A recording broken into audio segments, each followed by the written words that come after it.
welcome, Angela. Thank you. Thank you for having me on your podcast. Yes, it's a pleasure to have you. You're filled with so much interesting information, also inspiring information, and a time when a lot of contemplation is going on with different theories, thoughts, and maybe places to escape to, or to look into the universe or the cosmic field. Yes. Brings us to your book that you wrote in 2014, and I've been reading the book Voices from the Cosmos, and it's been very fascinating for me, specifically at this particular time in our lives, in terms of not only what the government has revealed, but also has hidden. But many people have seen, things that have gone on for many, many years, but now it's been in the news, and it's kind of relevant for many people who are interested in the subject. So maybe you could just fill everybody in what the book was about and who you co-authored it with. Yeah, I eventually ended up co-authoring it with a colleague of mine that I've known for decades, C.B. Scott Jones, and he's mostly known as Scott Jones. And he was he still is an interesting guy. He's in his 90s now. And he worked with for many years with Pell, one of the senators in Washington, D.C. He was his go-to person. He sent him off to conferences. He worked for Rockefeller. He had his own foundation. And Scott is a poly-interest person. He has interest in many areas: alternative health, alternative energy, UFO field, the parapsychology field. So when I was looking for someone to publish this with, Scott said, well, he had information as well that he would like to put in a book. And where my information came from was back around 2006. I had a business client, and for 9 years actually. And not only did I do business remote viewing for him, but he had a lot of very interesting personal interests, including the UFO field and ETs. So he would throw questions at me. And one of the questions was, can you talk to the ETs? And I said, well, I've dabbled a little bit with it with remote viewing, but let me think if I can find a protocol. So it ended up with us doing a year project. We did over 20, what I call interviews with the ETs. I don't talk to them all the time. This was just a set project that we did. And about 18 of them made it into Voices from the Cosmos. And to me, they're fascinating because every group that we talked to, they were different. There was a different personality. If they'd all come back the same kind of tone and the same kind of things that they were saying, I would have thought, well, perhaps I'm making this up. But there were definite personality traits that came through with each group.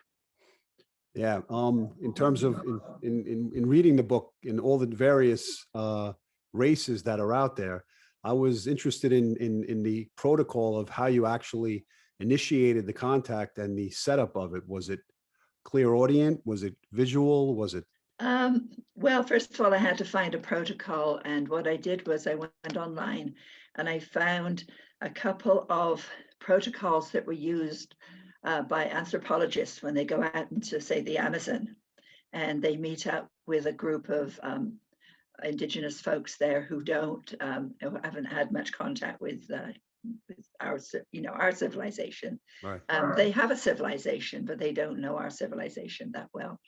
So I adapted that. I wrote up all the questions, and Scott had questions he wanted answered as well.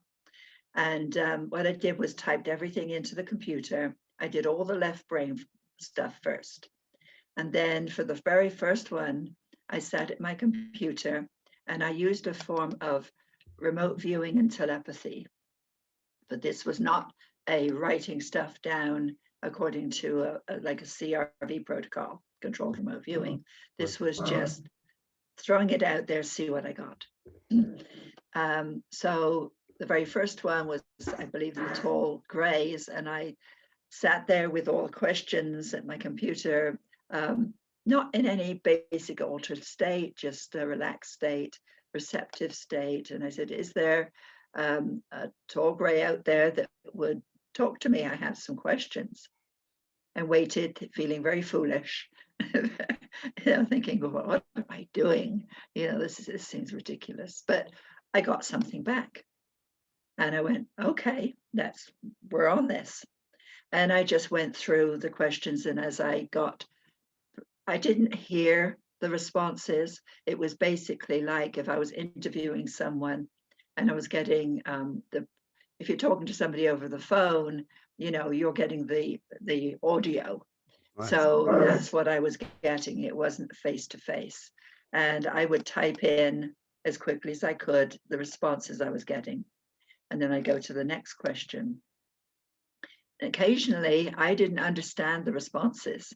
So I had to ask clarifying questions to say, I didn't understand what you're saying. Like when they say humans are limited, the Greys think humans are limited. Yeah. And I had to ask them what they meant by that. And they said, well, they're not to our level yet. Humans aren't to our level yet. So I had to be very non-judgmental, keep my own consciousness, my own thoughts, my own input out of the picture. I was just a reporter. I was just asking the questions, getting the answers, and writing them down. So I did that for all of the interviews. And as I read the book, I heard the basic protocol of questions was very similar to each specific race. Right, and that was the client wanted me to do that, was to, I mean, there were, excuse me, slight differences because, say, asking questions of the Orbs and asking questions of the Reptilians was a different approach. Right. But the same questions, yeah. Yeah, in terms of looking, in terms of the alien races themselves, did they give you a general feel or a feel of their intention? I mean, I know they all had different intentions in terms of how they interact with us and what their protocol would be, with regards to what their purpose is in relating to us. Yeah. Is there specific groups that were more friendly to us and more unfriendly? Yeah, first of all, overall, there was no intention for them to heal us, invade us, do anything with us. We were just basically co-inhabitants of the earth, because they consider the earth theirs as well for resources. Yeah, there was, what was the second part of the question? I was generally asking what was their, were there friendlier ones and more? Definitely. Yeah, I found that the Nordics were very, very amenable to being interviewed. The hooded reptilians, not so much. They didn't want to talk to me at first, but I'm British and very stubborn. I'm a Taurus. So, I persisted and I got some good answers from them. There were a lot of, if the group didn't respond, I put NR, no response. Right. And there were a lot of NRs for the Reptilians. In terms of imagery, did you envision them in a specific place? You just not at first. The later ones towards the end of the year, my client wanted me to go do some site visits, some remote viewing site visits. And towards the end, there were a couple of races that I was able to visualize. But in the majority of these cases and the interviews, there was nothing visual. This was all just words. Yeah. Was there anything in your childhood that you had any relatable situations to any type of extraterrestrial life? I think in the book. Absolutely. Yeah. Could you share that? Could you share those experiences? Because I thought. Well, I did write a book called Diary of an Abduction, which is out of print, and you can still find, there's a lot of stuff in there. Some of the earliest ones, I had this flashback one time to a time that I was with my parents up on, there was a hill near our house called Penpole. And I must have been very young, because I remember being held by my father and wanting to get down because I wanted to go play with the little people. And when I looked at the little people, they were the little grays, the small grays.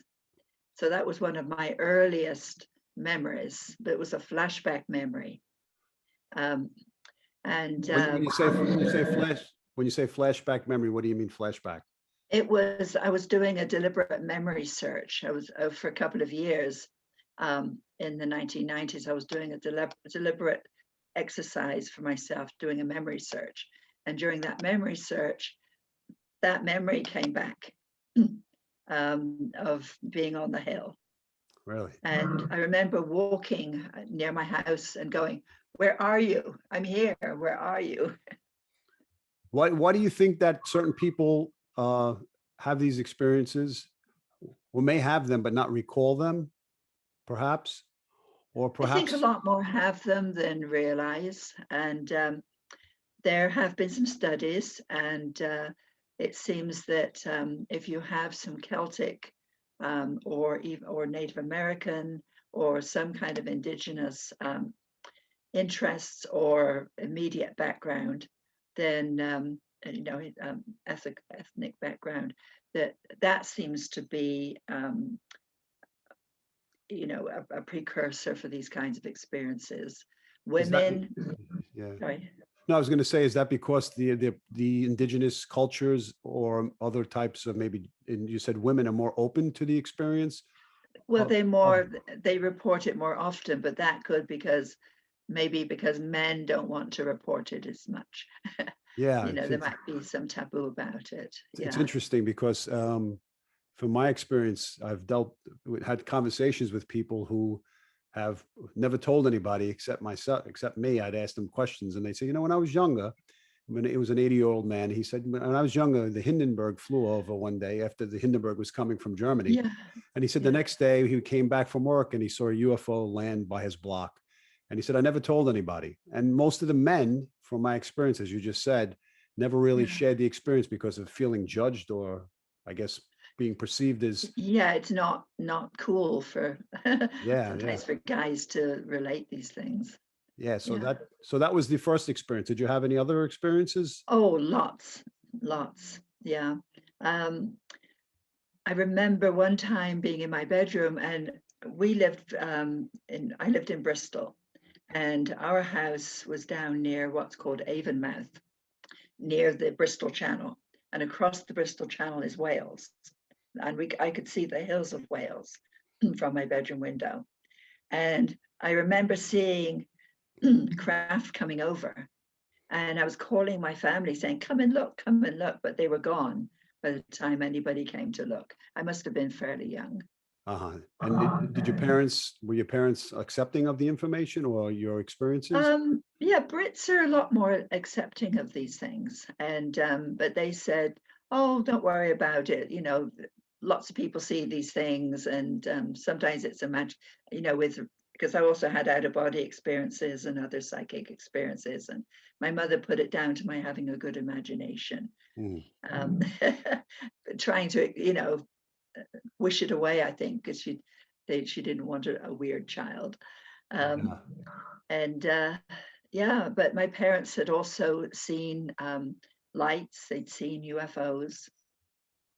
So particularly my mother, she said she went out one night into the back garden, and she said it was like an upside down light bulb, red, that was going across the sky with the rounded part on the top. And she called my father, but of course, by the time he got there, it was gone. Yeah, well, I would assume not just based upon, as you said, the culture or gender, but maybe more so the fact that they know who's more perceptive and has a greater antenna to their messages. Mm-hmm. And Yeah. and obviously your messages of not only speaking about it, experiencing it, but also obviously writing about it. And it's funny, many of them said when you interviewed them that the human race is limited. What was the feel as limited? I felt kind of to me, it felt like a put down at first when I heard it. Right. And even when they tried to explain it, it was still seemed like a put down. But I've come to realize since we are limited. as you know, as a human race, considered some of the ET races are so advanced in terms of technology and able to, Technology. knowledge, able to travel throughout the cosmos. So we are limited in many ways. Yeah. I looked at it as the ego that they sensed in us as being, on the defense. But then again, when you had mentioned that there are alien races that are also could be intimidating and could be defensive, then maybe, I don't know if they have an ego or how it would be, what it would be referred to, but yeah, it was very interesting. Very interesting. Yeah, yeah. You And oh, go ahead. Yeah, I was gonna also bring up the subject of how obviously some of them were more open to expressing and repeating, yes, the repetitive questions that you had asked in terms of trying to decipher the information from them, and to see if they'd go back and forth or they would stand firm in their responses. Well, Or, yeah, I think, well, they were asked the questions, each race, well, not a race, but a group was asked these questions at different times. right. What is, But we did some dialogue as well. My client would say, well, why don't you have the angels talk to the grays? And these are some of the questions that I'd like them to ask. So there's dialogues in there as well between various of the groups. yeah, how would you describe a hybrid? A hybrid, and I'm going to go by the Gray's definition here. Hybrids have a combination of Gray, the Nordic, and human, and sometimes a little of the the other races as well in there, depending on who they're working with. But mainly the Greys, the Nordics, and human are the main kind, and those vary in proportion. And those are through a crossbreeding or They're crossbreeding, yes. Through abduction. For the human part, yeah, mainly through abduction. And how does that exactly work? How did they describe the process in terms of? Well, they consider it beneficial to humans, which I disagree with. I think it's very traumatic for humans to be taken like they are. But the Greys felt it was beneficial because most of the hybrids, from what they told me, go out and act as couriers, as ambassadors, etc., throughout the universe. So if they're on this earth now, what is their mission? I don't know. They didn't say. Right. And you bring up the subject of a confederacy of different alien groups. That was one of the client's questions. Did they belong to a confederacy or a confederation or a federation? And some of them do, some of them don't. So it was interesting that some of them know about the confederation of the different races, but don't belong, but still follow some of the rules and regulations. Others are very involved with the confederation, and others say absolutely not. We're not involved with them. So it's very interesting. What I would like to, I think I sent you a copy of an Excel file that I have. Yes. That somebody, a colleague of mine, had put together as a gift. And it's a huge database of the interviews, all the ET interviews. And across the top are all of the traits, all of the questions that we asked. And all down the side are the ET races. And I'm willing to, if anyone emails me, I'm very happy to send them an Excel copy. Yeah, I'll put your information in the. And it's free and shareable.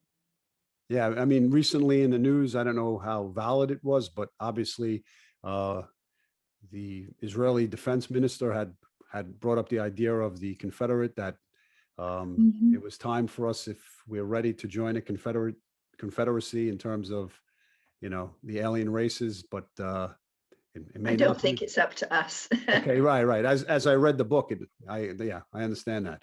Yeah. Yeah. It's very interesting. When they think we're ready. So in other words, in your experience, have they gone through the same process that we have gone through and then developed into another race or advanced itself? That didn't come through because, as you know from reading the book, there were very set questions, Right. and I didn't have a lot of leeway to ask. I could ask some of my own questions, but they were mostly the anthropological questions and the client's questions that I was Yeah. asking, But and based that upon, didn't really come up. yeah, but based upon your own interest level, I'm sure you've pondered these thoughts and ideas of where we've come from and where the alien races developed from, specifically technological. Do you think we're headed in that direction technologically of advancing ourselves into some I degree? think so. It's a slow process. I think we keep kicking ourselves in the butt, in terms of advancement as thinking people. But I'm sure they did. I'm sure. I was reading something a long time ago about how carbon-based intelligence is probably widespread throughout the universe or our known universe. Right. So if they're like us, then it's quite possible that they went through a similar maturation process in their early days. Yeah. You mentioned the angels and the orbs, which I found to be very interesting. In terms of their purpose or their help or their guidance on, if we call upon them, they'd be there. But in terms of angels, they're really not too, they're more to show us the correct path as opposed to take us through the difficult times. Or maybe I have that a little bit misunderstood, but in general, I just thought it was an interesting concept. You said they were Yeah, we wingless. weren't going to, we weren't going to include them at first because, we have a very set idea about what angels are, that they're emissaries from God, etc. There's the religious interpretation. But when I started asking questions and probing out there to see if there were what we could define as angels, they said, yeah, we're everywhere. And we do interact with the Greys, we do interact with other races, and we'll sometimes accompany people, if they're being abducted, that they will sometimes appear and assist. And they said that they are available, if we have questions and we need help. So that was very interesting because I'd grown up with the religious interpretation of angels. Yeah. That's something very distinct and apart and very spiritual and perhaps etheric. But they seem to have more of a role than we know that they have. Well, they mentioned that when you speak to us, you speak to God in the book, and that was something very interesting. Yeah. And I didn't understand the concept of when our relatives pass over. I think that was mentioned in the book to some extent that we don't make contact with them, or maybe we make contact. There was a part of the book that I guess I'd have to go back and take Yeah. another look at that, but I think what they said was that was sort of an autonomous process. Right. Okay. That people had to go through. Yeah. And that the soul can leave the body just as we look at it in a biblical sense, and that it could descend and ascend and return back to go earth. where it has to go to. Yeah. And there was you mentioned that the angels had no wings. The ones that I interviewed didn't have wings. Yeah. The wings are a human construct. So you asked them that question, or you already saw that? I think it came about as something that they had said and that I queried. Because it's like, well, how do you move? Some of the questions are, how do you move from place to place? Right. And I think I had asked about the wing issue, I believe. And they said, no, there are no wings. Humans perceived us as having wings because we could travel, without flight, and so they said, the early people that thought about angels gave them wings. Right. How do Indigo Children relate to the subject of your book? I think Indigo Children are perhaps hybrids that are returned here, because they have a lot of wonderful qualities, and more than just human quality. Yeah. How would you define them, or in terms of what I think of them qualities? as enhanced children. That's my term that I use. Yeah. Interesting. Yeah, I've met some. Yeah, I was going to ask you, and that was my next question, actually. Oh, okay. In terms Yeah. of your interaction with with alien, I don't know how we would label people, indigo children, but also hybrids on this earth as well. That There are, are hybrids, yeah. And a lot of them don't even know they're hybrid themselves. But the children, I met one little boy out in Alabama. A little boy was a little sick, just one boy that was a miracle birth. The parents didn't even know that they were they were told they couldn't have children. And right. suddenly here's this baby that's born.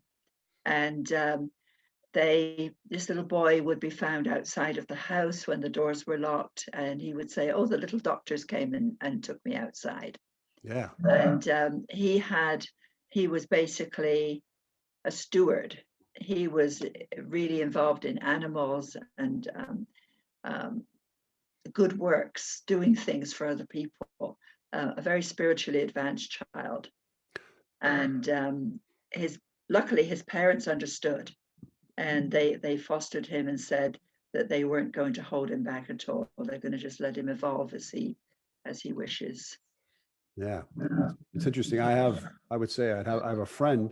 Um, he speaks about it on the internet, about his experience of being dropped off, having he was frostbitten in the backyard, and when he checked his birth certificate papers, they didn't match up to anything. There was no name.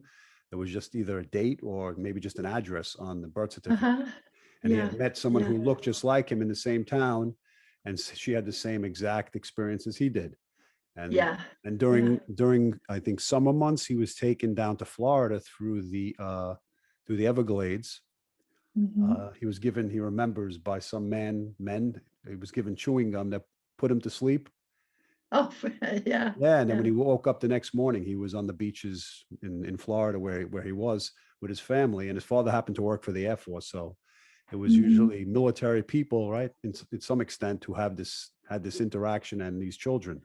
Not, There seems to be a big interaction, whether it's because of um, these children and adults being different, that perhaps they come to the attention of the military and yeah. they're observed over their lifetime, or whether there is a direct intervention by military in their lives. I am not sure. Yeah. So, and how does this information increase awareness for people who are on the shelf about whether to believe in this or not believe in this? What does it take for people who don't believe in subjects of enhancing not spirituality, but looking deeper into the cosmos and looking past just the earth itself? And what? Yeah, it often takes a personal experience, either having an out of body experience themselves, or a near death experience, or a telepathic experience, or an ET type experience, what seeing a UFO. Usually takes a personal experience, sometimes just a single experience, to shift them away from a skeptical mindset. Yeah. And I know Michael Shermer, who was a major skeptic in one of the skeptical societies, had an experience that wasn't to do with ETs or UFOs. It was to do with something psychological.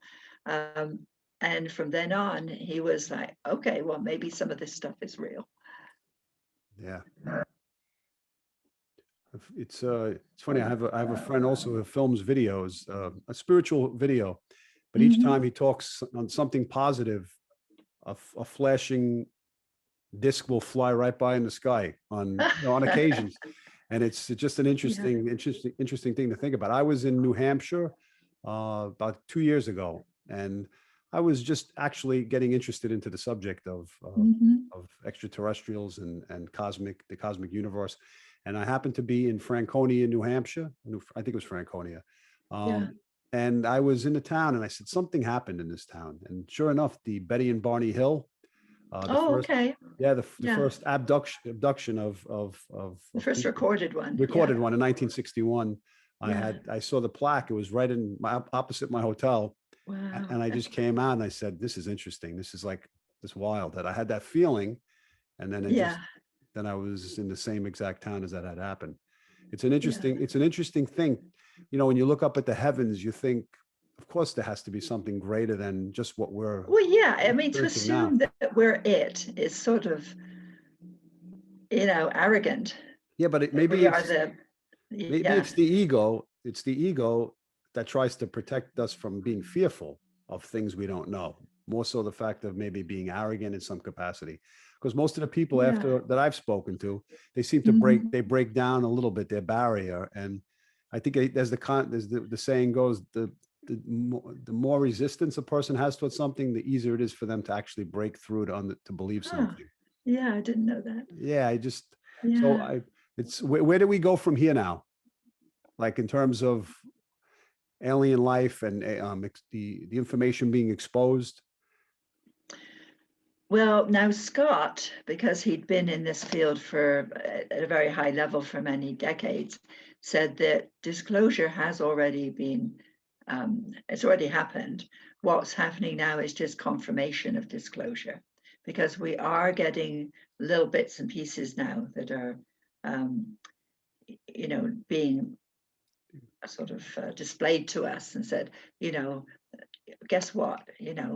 We've known about ETs for all these years, and there's disclosures, small disclosures that are coming out. There isn't one big disclosure.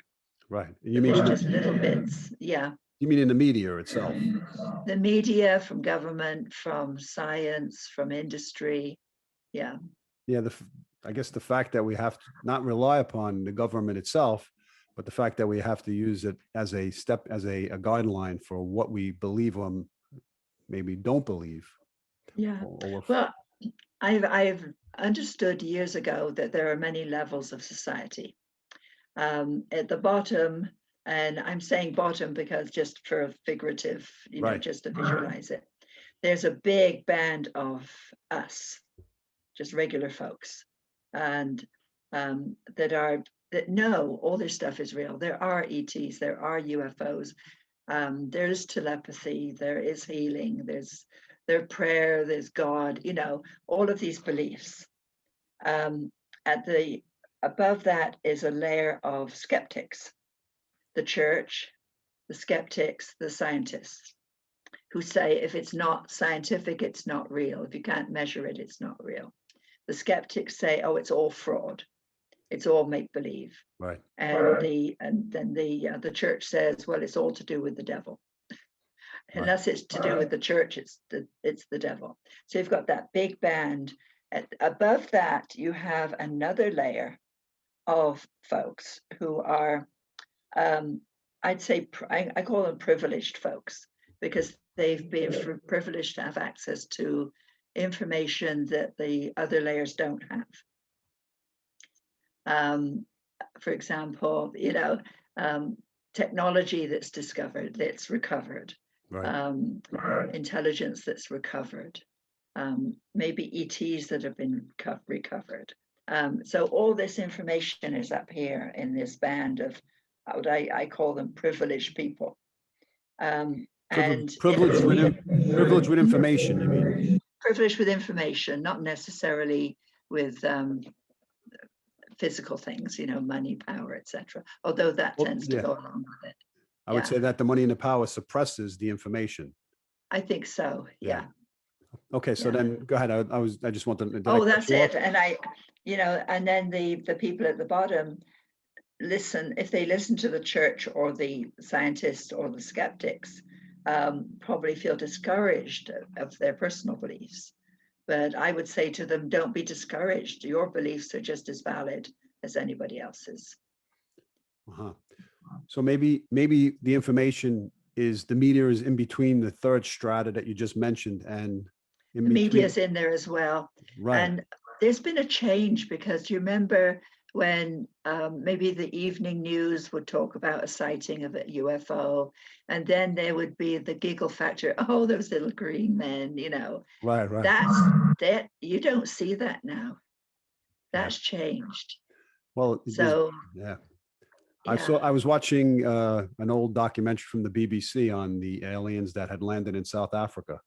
Yes. And at the Yeah. school, and they interviewed the students who were now in their 30s or 40s, I think they are. Mhm. And they were all, Mhm. talking to the headmaster of the school, who had to suppress the information at the time, who was now in her Yeah. 80s. And she said, it was all real. I saw everything.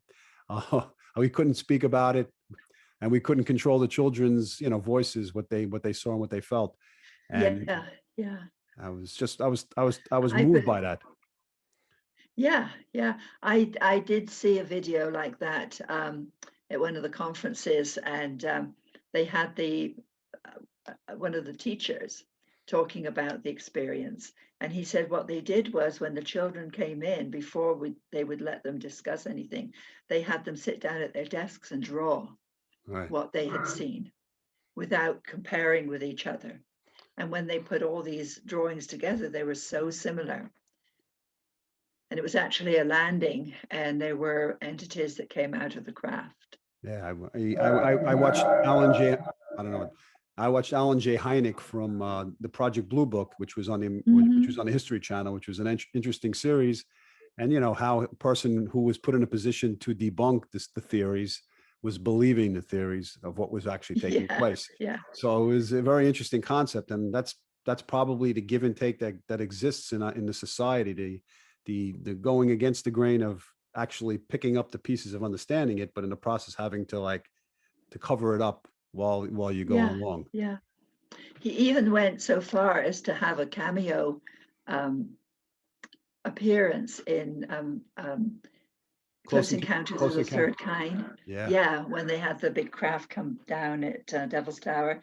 He's there. He's the guy in the blue suit with the pipe, or and the round glasses. He had the cameo. Have you ever met him?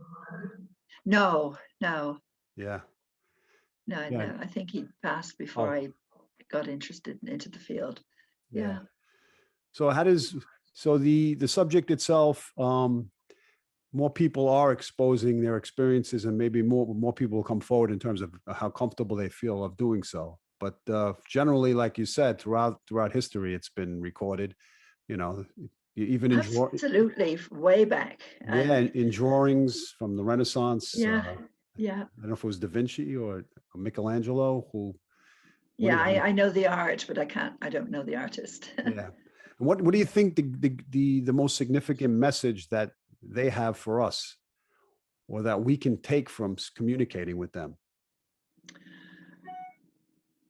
That we are, even though some of the races think of us as limited, they do think of us as unique. They love our emotion. And I think that's one of the reasons that they interact with us, because many of the races, the groups, don't have a wide range of emotion, particularly the Greys, because they have a hive mind. And they like our creativity. So there are aspects of us, maybe our right-brainedness, that appeals to a lot of the ET groups. Yeah. Did you view any of them as limited in their responses? Well, the Reptilians definitely, but that was because they didn't want to talk to me. So they were very reserved in what they said. So how did you initiate the conversation to make them speak? Or was it repetitive questioning, or? No, it was just my usual introduction, which was, is there a hooded reptilian out there that would be willing to talk with me? And there was a silence for a while, and then begrudgingly there was one. And but as I asked certain questions, there was either a trite response, very sort of dismissive, or a no response, nothing. So I'd go on to the next question. What really intrigued me was I asked them about what happens if you meet humans on board the craft? And how do you react? How do the reptilians react to humans? And the one I was interviewing said, well, we make a loud noise at them. I said, okay, that sounds a bit, I don't think I'd want to be on the end of that. Right. And I said, what if, and they move. If we make a loud noise at them, they move. And I said, what if they don't move? Because I asked some clarifying questions. They said, we push them. And I thought that gave me chills. What does a reptilian look like exactly? Well, I only know, as I say, I don't see them when I'm Right. doing interview, but from people who have seen them, say that they're very tall, they're very muscular, and they're very sort of like a giant would look, I suppose. They wear sort of more like hooded clothing, and they're just very large and very tall and very very terse and very bit like Tilk in Stargate. Yeah. I don't know if you know that character. Yeah, I do. A little bit like that, except I think Tilk would be a moderate reptilian. Yeah. You brought up the race of the oranges, and as I thought about a conversation that you and I had at one point, I don't know when it was, specifically about Mars and people living underground. Is that the specific race that is inhabiting Mars? I don't know if it's exactly the same. The ones that I interviewed were Earth-based, and they're an underground race. And so they were telling me how they do interact with the Greys. They do travel sometimes with the Greys, but their job is producing minerals. So they're underground. And they say when people go down into mines or dig down into the earth and they hear noises like machinery and people, that's usually them. And they consider themselves cousins to the Greys. Now the RAL that we initially started to interview on Mars are a very different, not different as such, they resemble the oranges and they might be the same family perhaps, but they were very curious about people because they said when we first started leaving our machinery on Mars, the RAL, as they call themselves, RALL, thought these were gifts that people had left them. And then over time, they realized that these were technology, and they weren't gifts for them. They were autonomous. It's interesting that we as humans, in advanced as we think we are, obviously, and not limited as was your opinion in terms of what most of the races were saying about us. And we look further. I assume that they looked at the human race as existing, just like the other alien races exist as well. So their viewpoint towards the openness of the universe was not limited. Maybe our viewpoint towards how we look at things outside ourselves is what was limited in itself. As I reflect back on the questions and on the book, in that sense, I would say we are limited. Yeah, and I think it's cultural as well, because when I came from the UK, and I've been here since '81, I found that Americans didn't think much about the rest of the world. They didn't understand a lot of the rest of the world. Americans seem to think of America as it. It's true. Yeah. Not in that sense. I'm going to tell you what afterwards when you finish. I'll tell you what I thought. Oh, okay. Yeah. So I'm thinking perhaps, we as inhabitants of Earth think of us like, this is it. This is it. And we are it. Yeah. Which is wrong. No, it's interesting because I know from the history books, having learned history, and as you said earlier in the conversation, that not only when a person sees it, but when a person has a firsthand experience, can they understand the connection towards the expansion of the universe or cosmic life, so to speak. Yes. But Yeah. I remember reading the textbooks of Marco Polo and all the discoverers and all the explorers, and I said, this isn't possible, because I didn't see anything that had that kind of culture around me growing up in New York. But then when I went to Europe and I lived in Germany, and I saw the old houses from the 1400s or the 1300s, and I Yeah. said, oh, there's a house standing from so long ago. That's possible. Uh-huh. And then I was awoken. That actually woke me up to the concept of, it's not just this limited mind and this environment that I live in. There's more. And when I saw that, I think living in Europe, you see that and know that, and you're surrounded by. Like when I tell people that near where I grew up, in a place called Westbury, there is a church there which was originally designed to be a cathedral, and it was built in the 11th century. Wow. And it's still standing. It's still beautiful.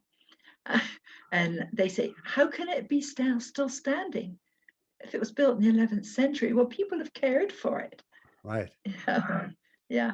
Well, yeah, definitely. I think that history, or the genealogy of the history being passed down and actually being in touch with it, gives you the opportunity to not only dream of what existed, but what's ahead of us, or what can happen. I think we're limited by 200 years in this country of what happened by its history. And I think people who, like you say, you've experienced those churches and the other experiences, it definitely woke me up, spending 1 year in Europe and living there. And it did something to me. It definitely changed my mind on things. Right. And I think Americans don't like to think this, but America's a very young country. Right. It's almost like a teenage country compared to the history of the world. Absolutely. The rest of the world. And on that note, most of the other European countries have a greater insight into, and greater respect, I would say, for looking into alien life and to the into the universe. I mean, many of the governments, even in your book, I think you interviewed different governments in India and other places, and they spoke about they know what exists, and right. Yeah. India, definitely Spain and France and the UK have had ongoing data collections and inquiries and analyses of what's going on. Yeah. So if that strata exists, as you say it does, and I believe it to be true, almost like three tiers. And since the church may have had a great influence in Europe itself to some degree, then how did that that mindset or that philosophy change to understanding or breaking out of the mold of and going higher? And why do we here in this country suppress it? Well, when you go back and see how the States was initially populated, it was populated by Puritans that came on the Mayflower, who were very, very strict, very religious. And of course, anything apart from that very, very strict dogma was demonic, thought of as demonic, so it wasn't studied. There are people today that I talk to who are evangelical, who believe that anything outside of their religion, either remote viewing, parapsychology, telepathy, which is very real, UFOs, ghosts, ghostly happenings are all demonic. So it's a very restricted belief system. Okay, so in other words, people escaping and maintaining and holding on to their religious beliefs so strongly. Yeah. Yeah. Interesting. Yeah. Oh, okay. I wanted to also just include some of your particular some of the things that you offer for your remote viewing, some of the classes that you offer, and what's just happening recently with you. So you can maybe share with the audience of, what. Yeah. Up until September, I had been offering in-person classes, but during last summer, of course, everything fell apart and I wasn't able to hold in-person classes. And I had put off doing teaching remote viewing, which is the ability of individuals to use their mind, access their subconscious to find information, say for missing people, missing kids, industry, medicine. I had always had some reserve about doing online classes because I didn't think they were as effective. But I said, you know what? I've got to do it.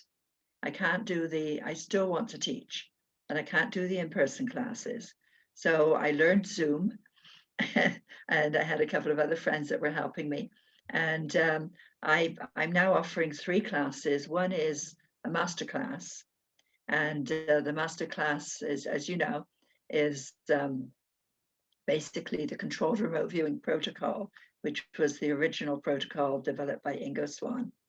And I have a 3-day class, a weekend class, and I've been doing them, 1 class a month. And there's what I do is bring people up to speed, even beginners can get very quickly up to speed with the protocols. Right. How to access information, how to access your subconscious more effectively. And then on the 3rd day, we do a real life case. And the students do 3 sessions. The first one is just with the serial number of the target. And then we see what they get. And then we come together as a team and analysis, put everything up on a white sheet and do some discussion. Then we go back to a second one. And this time there's a little bit more understanding of what this target is. Is it an off-planet target? Is it a missing person target?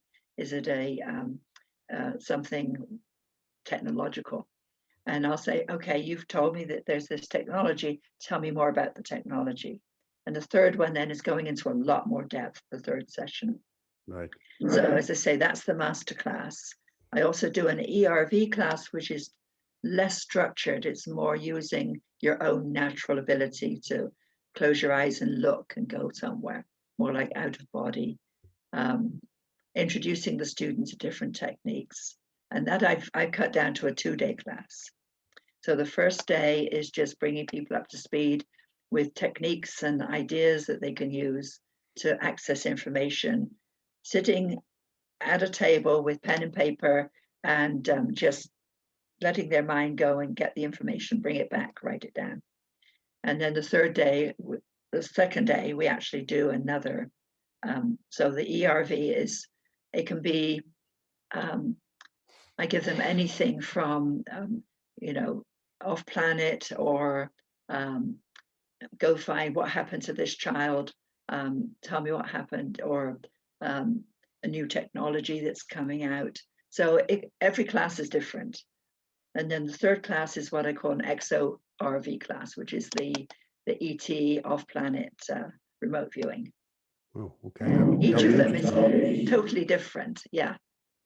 And how does somebody get in contact with you for these classes? At the moment, the classes are full until April. I will be opening up some more classes, April, May, June. And but they can email me at mindwiseconsulting@gmail.com. And I will send them information about the 3 classes. Yeah. And I do have a waiting list, but not everybody wants to come to the virtual classes. There are some people that want to wait on the list that want to wait until I'm open again for in-person. So there are often cancellations. So there's often a chance for somebody to get in, Okay, so the best way is through that particular email, Mindwise Consulting. Yeah, just email me at mindwiseconsulting@gmail.com. Yeah, could you just share with the audience what IRVA is and your role at IRVA? Yeah, IRVA is a remote viewing organization that began 21 years ago now. And I was one of the first directors and first members. There was a group of us that met out in Alamogordo, New Mexico, and you can go to irva.org and you get all the information there about the history and what we're doing. And it was geared to bring people together because you had multiple groups, multiple trainers, multiple groups teaching remote viewing, applying remote viewing. And it was thought that perhaps we could have an organization that was inclusive and bring people together. We try and have a yearly conference. Last year was a virtual one, and we're trying to have another one now in September. And then you can find information on the website about that. I'm back on the board. I've been on the board 3 times. Okay. So I'm back on the board, and it's some fascinating stuff. We recently learned that there was a storage unit here in Las Vegas that belonged to IRVA. Nobody had seen what was in it for years. So I volunteered, perhaps foolishly, to accept that. People brought that over to my house, and I've been cleaning boxes, triaging, documenting, etc. All of these wonderful historical things that are coming out of this storage unit. Can you share anything? Well, we have a newsletter, Aperture, and I've got apertures from when it first started coming out. As well as the more mundane stuff, conference stuff. Yeah. So a bunch of stuff. We have there's an IRU group, the research arm of IRVA, that meets once a month on the first Sunday of each month online, and discussing. It's more of a creative process. People talk about research that they're doing in the remote viewing and parapsychological field, and ideas, concepts, etc., which is very interesting. All right. I wanted to just thank you very much for spending the time with me and sharing this inspiring information with me and the audience. If there's anything else you'd like, yeah, me too. If there's anything else you'd like to share or say, what the year brings, just keep watching the skies. Yeah, I will. And when you see something, document it and see, Or as they say here, when you see something, say something. Yeah. All right. It was very nice. Well, thank you so much. Yeah, I enjoyed it. Thank you, Angela. Yeah. Okay. Take care. You too. Bye-bye.